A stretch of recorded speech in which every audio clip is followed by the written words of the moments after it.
Devil husband episode 4. ఏదో తెలియని ఒక రకమైన ఫీలింగ్.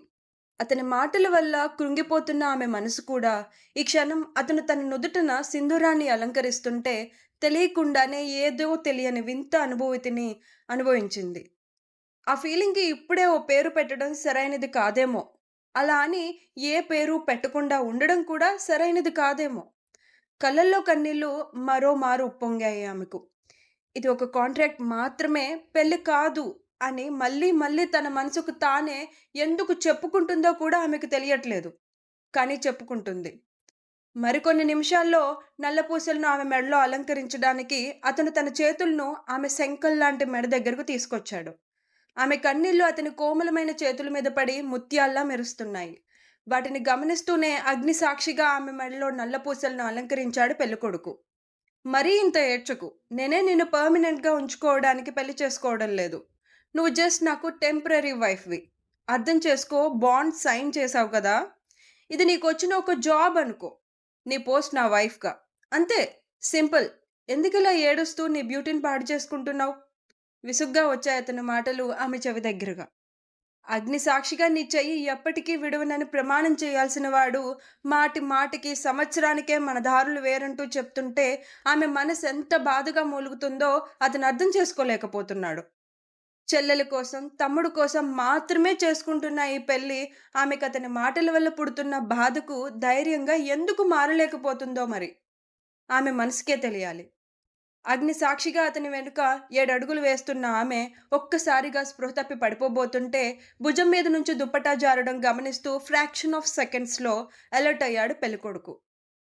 పెళ్ళికూతుర్ని తన చేతుల్లోకి తీసుకొని మండపంలో నుంచి బయటకు వెళ్ళాలని చూసిన పెళ్ళికొడుకుని పంతులు గారు అడ్డుకున్నారు.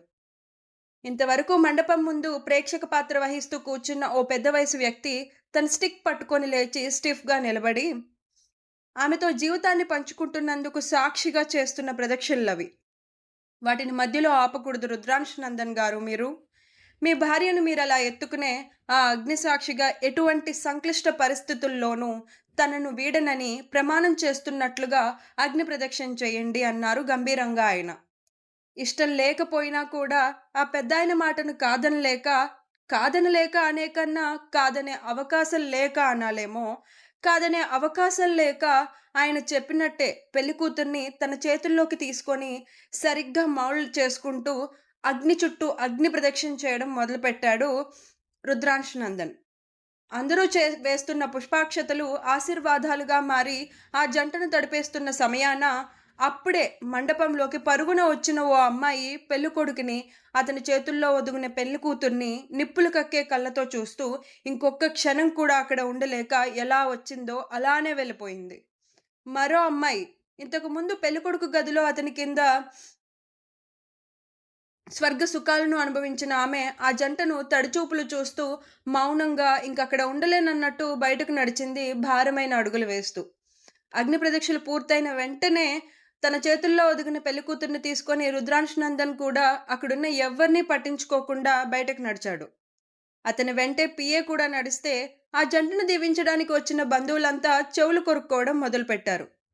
ఇంతవరకు పెళ్ళికూతురు తల్లి, తండ్రి స్థానంలో మండపంలోనే ఉన్న పారిపోయిన పెళ్ళికూతురు తల్లిదండ్రులు కూడా ఇక తమకక్కడ పని లేదన్నట్టు ఇంతకు ముందు అగ్ని ప్రదక్షిణ ఆపడానికి వీల్లేదంటూ పెళ్ళికొడుకుని అడ్డుకున్న ఆ పెద్దాయన ముందుకు వెళ్ళి తమ బిడ్డ పారిపోయిన విషయం, ఆ తర్వాత రుద్రాంశ్ నందన్ తమను బెదిరించి ఆ విషయం బయటకు రాకుండా ఈ పెళ్లి జరిగి తీరాల్సిందే అంటూ మొండిపట్టు పట్టి అప్పటికప్పుడే ఓ అమ్మాయిని చూపించి తనే ఇప్పుడు మీ కూతురంటూ ఈ పెళ్లిలో తమ పెళ్లి కూతురు తల్లిదండ్రులుగా ఇంత సమయం ఎలా నిల్చునేలా చేశాడో చెప్పి క్షమాపణ కూడా అడిగి ఏడ్చుకుంటూ తమ బిడ్డను వెతుక్కోవడం కోసం వెళ్ళిపోయారు. పెళ్ళికూతుర్ని తీసుకొని నేరుగా తన మ్యాన్షన్‌కి వెళ్ళిన పెళ్ళికొడుకు తన ఇంట్లో అడుగు పెడుతున్న సమయాన ఆ ఇంటి పని మనిషి హారతి పళ్ళెంతో అతనికి ఎదురుగా వచ్చి నిలబడింది. ఇదంతా ఏంటి? చాలా అంటే చాలా విసుగ్గా అడిగాడు రుద్రాంశ్ ఆమె చేతిలో ఉన్న హారతి పళ్ళాన్ని చూస్తూ. మీ తాతయ్య గారి ఆదేశం భయ్యా అంది ఆ పని మనిషి భయంగానే. తాతయ్య మాట వినగానే ఆ హారతి పళ్ళాన్ని గాల్లోకి ఎగరేయాలనిపిస్తున్న కోపాన్ని కూడా అతి కష్టంగా అణుచుకుంటూ మౌనంగా నిలబడ్డాడు రుద్రాంశ్. ఆ మౌనాన్ని హారతిచ్చేందుకు అతని అంగీకారంగా భావిస్తూ, ఆ అమ్మాయి అతని చేతుల్లో స్పృహ లేకుండా పడి ఉన్న పెళ్ళికూతురుతో సహా కలుపుకొని, కుంకుమ నీళ్లు, హారతి ఉంచిన పళ్ళాన్ని చుట్టూ తిప్పి హారతిచ్చి, "భాబీ భాబీ పేరు చెప్పండి భయ్యా" అంది చిన్న స్వరంలోనే. "ఇది కూడా ఆ ముసలాడే చెప్పాడా?" అన్నాడు దవడ కండరాలు బిగించి రుద్రాంష్. సమాధానం చెప్పకుండా కనురెప్పలను టపటపా అర్పింది ఆ అమ్మాయి. What the hell! గట్టిగా అరిచి, ఇక చేసేదేం లేదన్నట్టు తన వెనుక నుంచున్న పిఏని ఉద్దేశించి, "ఈ అమ్మాయి పేరేంటి?" అన్నాడతను. వెంటనే రుద్రాంష్‌కి దగ్గరగా వచ్చి వినయంగా చెప్పాడు 'శక్తిశ్రీ' అని. 'శక్తిశ్రీ, మేరా పత్ని और मैं उनकी पति रुद्रांश నందన్.' కంగుమనే స్వరంలో వారిద్దరి పేర్లను చెప్పి, "బస్ హో గయా నా అభి" అన్నాడు చాలా విసుగ్గా అతను. "హా భయ్యా హో గయా. ఇప్పుడు మీరు బాబీతో కలిసి లోపలికి రావచ్చు" అని నవ్వుతూ చెప్పి, అతను లోపల అడుగు పెడుతున్న సమయాన హారతి పళ్ళెం తీసుకొని ఆ అమ్మాయి బయటకు వెళ్లి పళ్ళెంలో ఉన్న కుంకుమ నీళ్లను దూరంగా చెట్టు మొదట్లో ఒలకపోసింది. శక్తిశ్రీ పైకి కాకుండా తనకు మాత్రమే వినిపించేంత చిన్నగా పలుకుతూ ఓ మారు తన చేతుల్లో స్పృహ లేకుండా ఉన్న పెళ్లికూతుర్ని చూశాడతను. కొంగు ముసుగు వేసిన ఆమె ముఖం అతనికి కనిపించకపోయినా, తమపై ఆశీర్వాదంగా పడిన పుష్పాక్షతల్లో ఓ గులాబీ రేకు ఆమె మెడవంపుల్లో ఇప్పటికీ నిలిచి అతని కళ్ళను ఆకర్షించింది. ఆ గులాబీ రేకునే చూస్తున్నాడో, లేదంటే దాన్ని తనపై నిలుపుకున్న ఆమె కాలర్, నెక్ బోన్‌నే చూస్తున్నాడో తెలియదు గానీ, రెప్ప వెయ్యకు చూస్తూ నేరుగా తన గదిలోకి తీసుకువెళ్ళి బెడ్ పైన చేర్చాడు పెళ్ళికూతుర్ని. ఆమెకు ట్రీట్మెంట్ ఇవ్వడం కోసం డాక్టర్‌కి కాల్ చేయమని తన పీఏ బాబుకు ఆర్డర్ వేసి వాష్‌రూమ్‌లోకి వెళ్ళిపోయాడతను. కాసేపటికే వాళ్ళ ఫ్యామిలీ డాక్టర్ వచ్చి ఆమెకు ట్రీట్మెంట్ చేసి, అరగంటలో తనకి స్పృహ వస్తుందని పక్కనే ఉన్న పని మనిషికి చెప్పి అక్కడి నుంచి వెళ్ళిపోయింది. మొహం మీద ముసుగు తొలగి అందాల చందమామలా కనిపిస్తున్న ఆమె ఎప్పుడెప్పుడు కళ్ళు తెరుస్తుందా అని చూస్తూ అక్కడే ఉండిపోయింది ఆ అమ్మాయి.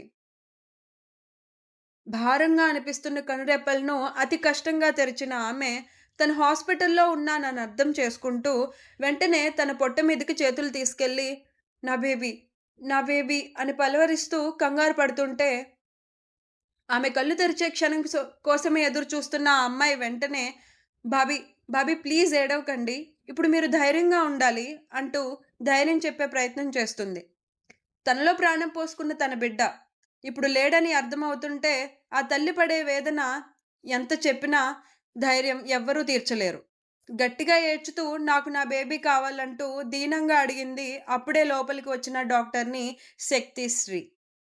Story continuous. కథ గనుక మీకు నచ్చినట్లయితే ఈ వీడియోకి లైక్ చేయండి, కామెంట్ చేయండి, అలానే షేర్ కూడా చేయండి. ఇలాంటి మరిన్ని ఎపిసోడ్స్ కోసం, మరిన్ని కథల కోసం తప్పకుండా నా ఛానల్‌కి సబ్స్క్రైబ్ చేసుకోండి. Thank you.